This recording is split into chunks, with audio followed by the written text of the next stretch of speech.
ආදරණීය දෙමාපියනේ ගුරු භවතුනි අද අපි කතා කරන්න සූදානම් වෙන්නේ මුල් ළමාවිය පසුවන අපේ පුංචි දරුවන්ගේ ජීවිතයට ඉතාමත් වැදගත් වන මාතෘකාවක් ගැන. ඒ තමයි දරුවන්ගේ සෞන්දර්ය කුසලතා සහ පංචේන්ද්‍රයන් නිවැරදිව සංවර්ධනය කරන්නේ කොහොමද කියන එක. ඉතින් නර්තනය, ගීත වගේම සරල සෞන්දර්යාත්මක ක්‍රියාකාරකම් වලින් දරුවෙකුගේ මුලේ වර්ධනයට ලැබෙන්නේ පුදුමාකාර උත්තේජනයක්. අපි බලමු මේ සඳහා අපිට නිවසේ වගේම පෙරපාසලදී කරන්න පුළුවන් සරල ක්‍රියාකාරකම් මොනවද කියලා. ඉතින් පළවෙනි ස්ලයිඩ් එකේ මම කතා කරනවා ඉන්ද්‍රිය සංවර්ධනය ගැන.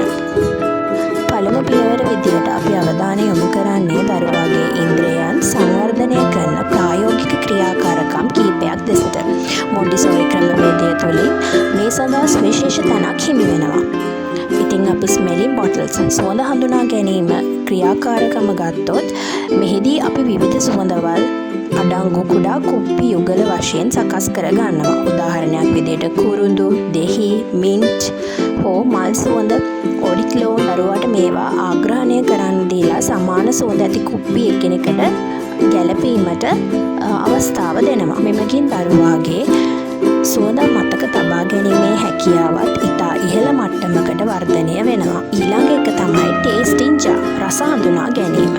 ඉතින් මෙතනදී අපි මේ ක්‍රියාකාරකම කරන්න පැණි රස, ඇඹුල්, ලුණු, තිත්ත වැනි මූලික රසයන් අඩංගු ස්වභාවික දියර වර්ග ඩ්‍රොපර් එකක් ආධාරයෙන් දරුවගේ දිව මත තවරා රස හඳුනා ගන්න සලස්වනවා. මේ ක්‍රියාකාරකම දරුවාගේ රස සංවේදනය දියුණු කරගන්න වගේම විවිධ රසයන් වචනයෙන් ප්‍රකාශ කරන්නට දරුවාව හුරු කරනවා. Mystery bag. ඉතින් මේ ක්‍රියාකාරකමින් අපි කරන්නේ පාරදෘශ්‍ය නොවන බෑගයක් ඇතුළට දරුවා හඳුනන සෙල්ලම් බඩු, හැඳි, පනාව හෝ විවිධ හැඩතල දමා දරුවාගේ ඇස් වසා අතින් ස්පර්ශ කර පමණක් ඒ කුමක්දැයි හඳුනා ගන්න සලස්වනවා.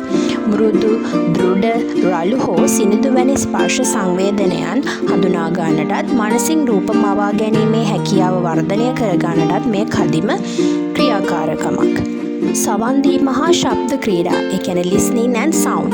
මෙමගින් දරුවාගේ ශ්‍රවණ ඉන්ද්‍රිය සහ තාලය පිළිබඳ හැඟීම වර්ධනය කරන සවන් දීමේ සහ ශබ්ද ක්‍රීඩා දෙසටයි. ශ්‍රවණ කුසලතා ක්‍රීඩා listening game. මේ යටතේ අපිට ප්‍රධාන ක්‍රීඩා 3ක් කරන්න පුළුවන්. පළවෙනි එක තමයි ශබ්ද මගින් ක්‍රීඩා කිරීම.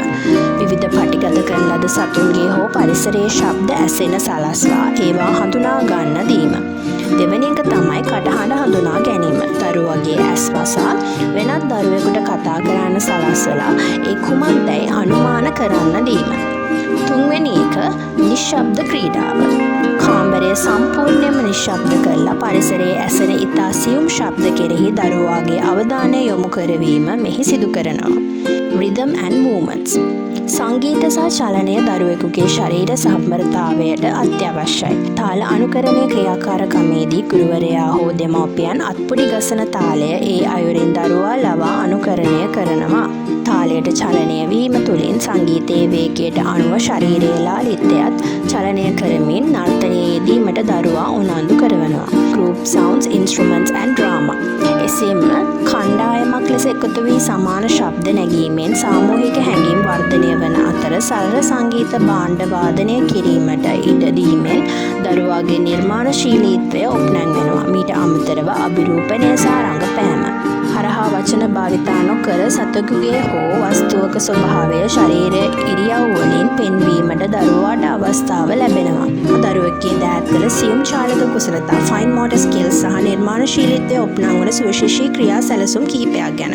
පළවෙනි එක තමයි චිත්‍ර ඇඳීම, දෙවෙනි එක තමයි කඩදාසි නිර්මාණය, තුන්වෙනි එක තමයි කණ්ඩායම් නිර්මාණය, හතරවෙනි එක තමයි රටා සහ හැඩතල ඇඳීම. ඒ වගේ සරල සහ අර්ථවත් ක්‍රියාකාරකම් හරහා අපේ දරුවෙකුගේ මුල් ළමාවිය සුන්දරව වගේම ගුණාත්මකව හැඩගස්වන්න අපිට පුළුවන්.